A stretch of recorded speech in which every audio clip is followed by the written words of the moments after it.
Assalamualaikum warahmatullahi wabarakatuh. Perkenalkan, nama saya Sandra Sari. Di sini saya akan mempresentasikan hasil dari tugas mata kuliah manajemen perbankan pada sesi kedua dan sesi 9. Pertama, saya akan menjelaskan pada sesi kedua, yaitu tentang konsep uang, kurs, dan devisa. Di sini ada perkembangan sistem pemenuhan kebutuhan. Pertama adalah self-sufficiency atau kebutuhan sendiri, di mana ini adalah tahap paling awal manusia bergantung sepenuhnya pada kemampuan diri sendiri atau kelompok. Selanjutnya yaitu ada bagian ke barter. Di sini adalah ketika kebutuhan makin beragam, manusia menyadari tidak menghasilkan semuanya sendiri, yaitu kita harus saling tukar-menukar kepada sesama. Yang ketiga yaitu emergency of money.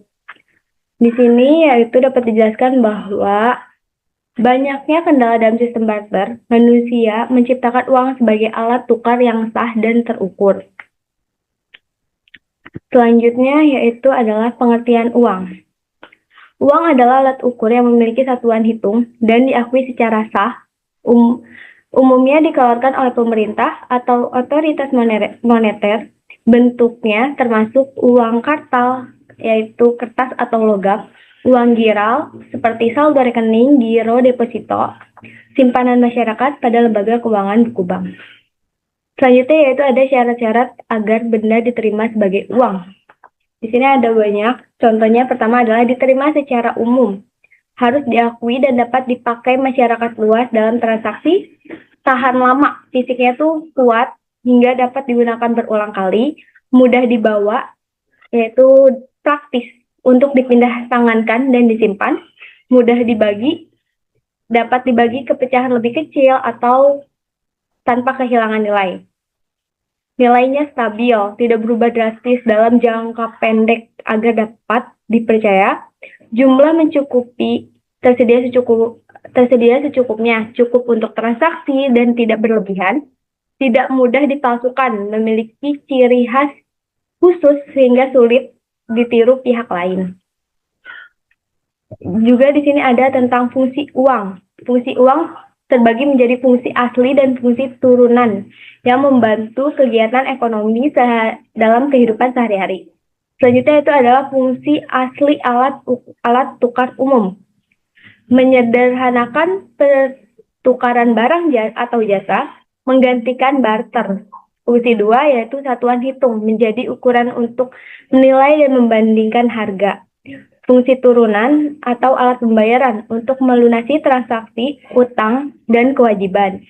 Fungsi turunan yaitu penyimpanan keyakinan untuk disimpan di kebutuhan yang masa depan atau yang akan datang. Fungsi turunan pemindahan dan pembentukan modal, mempermudah perubahan bentuk kekayaan dan menjadi sumber modal usaha. Selanjutnya yaitu jenis-jenis uang. Jenis-jenis uang di Indonesia itu ada banyak. Berdasarkan bahan itu ada uang logam dan kertas. Berdasarkan penerbitan itu ada uang kartal atau bank sentral dan uang giral, bank umum.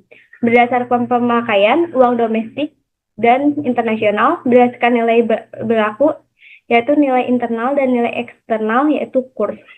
Contoh uang giral muncul saat kita memindahkan uang lewat rekening, bukan bentuk fisik, tetapi tetap bernilai.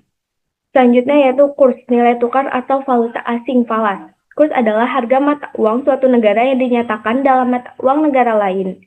Sedangkan valuta asing atau falas adalah mata uang asing yang digunakan dalam perdagangan internasional dan termasuk bagian devisa negara.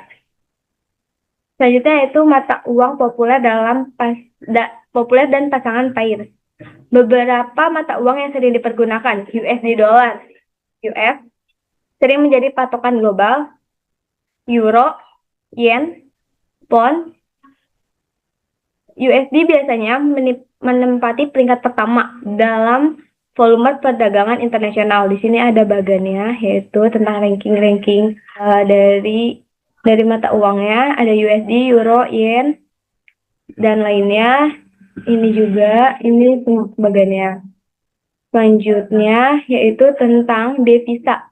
Apa dan mengapa penting?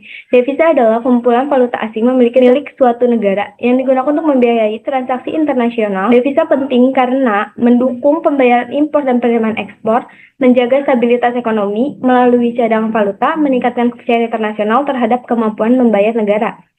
Selanjutnya pada sesi 9.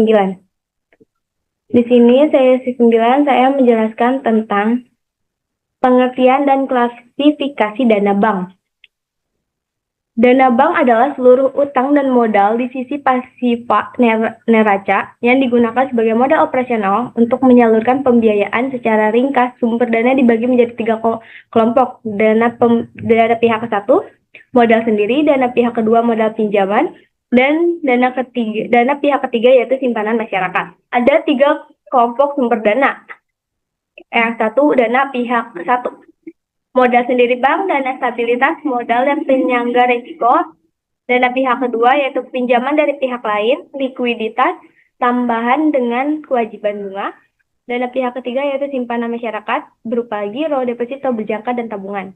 Modal sendiri, dana pihak satu. Modal sendiri adalah dana dari pemilik bank berfungsi sebagai bantalan risiko dan sumber perkembangan komponen utamanya, seperti modal disetor, setoran efektif pemegang saham saat pendirian, cadangan, yaitu laba ditahan dialokasikan untuk antisipasi risiko, laba ditahan, laba yang tidak dibagikan dan dikapasitasi kembali, agio saham, selisih lebih penjualan saham atas nilai nominal. Selanjutnya yaitu dana pihak kedua atau modal pinjaman. Modal pinjaman berasal dari kreditur eksternal yang menambah likuiditas tetapi menimbulkan kewajiban pembayaran kembali, seperti pinjaman dari bank lain di dalam negeri, pinjaman dari bank atau lembaga keuangan luar negeri, lembaga keuangan bukan LKBB, pinjaman dari bank sentral. Dana pihak ketiga yaitu berdasarkan likuiditas bank yang berasal dari simpanan nasabah, produk simpanan utama. Contohnya, giro. Penarikan setiap saat melalui cek atau transfer, deposito berjangka, penarikan setelah periode tertentu, termasuk sertifikat deposito, tabungan, penarikan sesuai ketentuan bank, tersedia via cabang atau ATM. Selanjutnya adalah pembukuan rekening giro, persyaratan dan pemeriksaan. Untuk membuka rekening giro, calon nasabah harus memenuhi persyaratan administrasi dan prosedur serta menjamin proses screening. Dokumen yang diperlukan adalah fotokopi identitas, referensi tertulis, akta pendirian.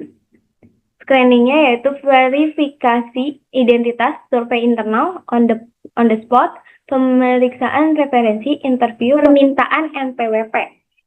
Formulirnya yang dibutuhkan adalah permohonan, syarat umum, KCTT, surat kuasa, perjanjian pembukuan. Alur penerimaan atau penarikan jasa giro. Penerimaan jasa giro bisa lewat setoran tunai, warkat bank yang sama, atau warkat bank lain. Penarikan dilakukan dengan cek atau biliet giro. Proses pencatatan dan clearing mengikuti prosedur internal bank dan peraturan clearing internasional.